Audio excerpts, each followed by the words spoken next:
How we doing there, boys and girls? Manthis here, welcome back to another video. So I want to spend a little bit more time today going over Warcraft Rumble, and I want to give you 5 of my top tips that I think can help all new players with this game. I've only been playing this game for a little while, but I've made some mistakes, and I want to make sure that others don't make those same ones. These are going to be 5 tips that I wish I knew before I started playing, and hopefully will give you some advantage going through. Whether you're, swiping and you're taking advantage of the pay-to-win aspect, or whether you're going completely free to play, I hope to try and impart some knowledge that might help you here today. So number 1, we're going to start with what seems like quite an obvious one, but the game does an awful lot to try and make it not seem this way, and it's your gold. Gold in this game is super valuable, super mega valuable. You get flooded with a bunch of it at the beginning of the game when you're doing your questing and you're going out and you're killing things. Not the heroic quests, where's the regular quests gone? When you're doing your regular quests at the beginning, you'll get a good steady supply of gold, and it feels like you end up with loads of it, and it feels like you can just spend it, pretty ad hoc, and it won't be too much of a problem. But trust me, there comes a point where your gold almost completely stops. You have only one of 2 easy, reliable ways of getting gold in this game. Firstly, completing any campaign quest. Once you complete the campaign quest for the first time, you get a small amount of gold. And the second way that you're going to get gold is by doing the arc lights. These become available to you, I think, around, where'd you get them? You get those. Arclight surges are unlocked at sigil 22. These are going to be a good way, as these will allow you to replay certain campaign quests at a difficulty level closer to where you are at the time, and will also once again give you a nice little reward again.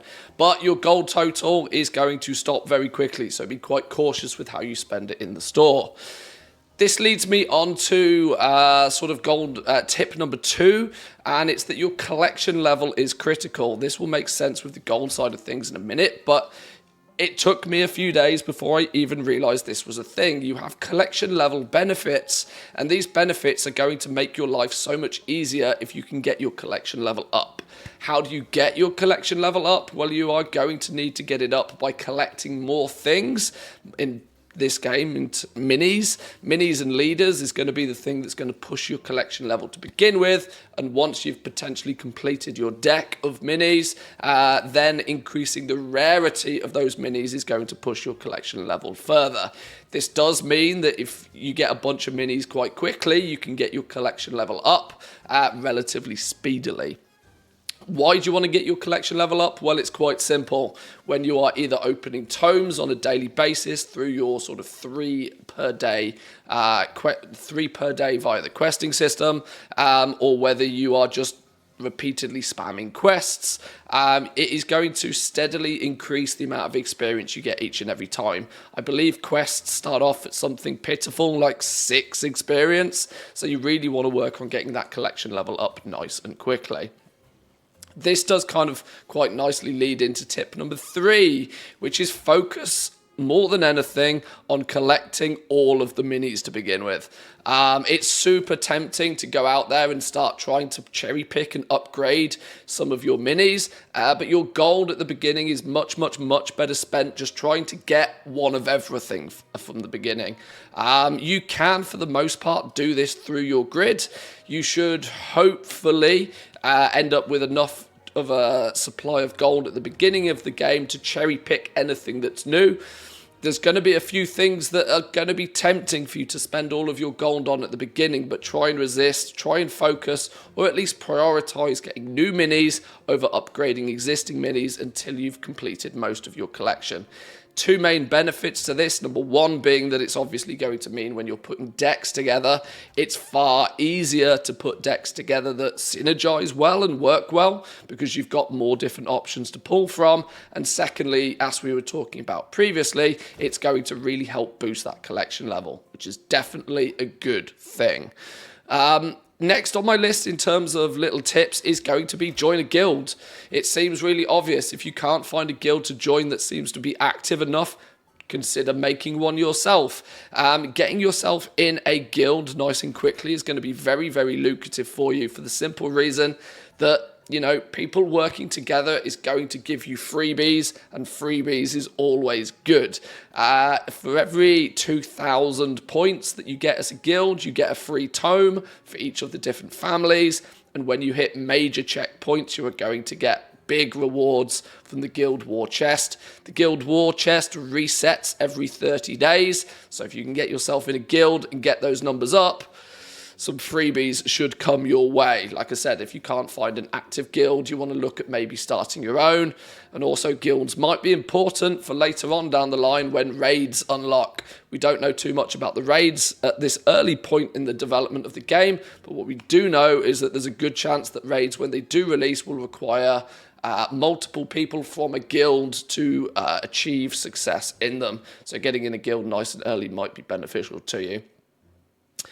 Then the last final tip I want to give you is a little bit later down the lines than maybe your first few days, but when you have collected all of your minis, when you've got one of everything, that is when you do need to switch your focus, and you then want to try and hyper focus on one small team of minis. You want to put together as much effort as you can into a handful of minis so that you can level them up much higher than the rest. You'll notice most of my minis are around level 8 or 9, but I've started to push some of my minis much higher than that, 10, 11, 12, 13, 14. If you can get a lot of experience into a small team, you'll be able to overpower a lot of the more difficult quests in your path and make that further progress.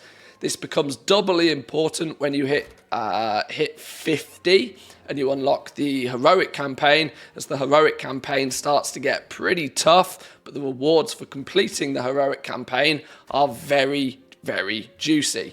If you can start completing these, every time you complete one, you are going to get a tome for the faction that you complete it with, and if you complete a full set of 5, you get 300 gold. This is going to be the point to where you start to see a better supply of gold coming your way, but of course it requires you to get there first, and getting there first is no easy achievement until you have got a good solid set of minis in place.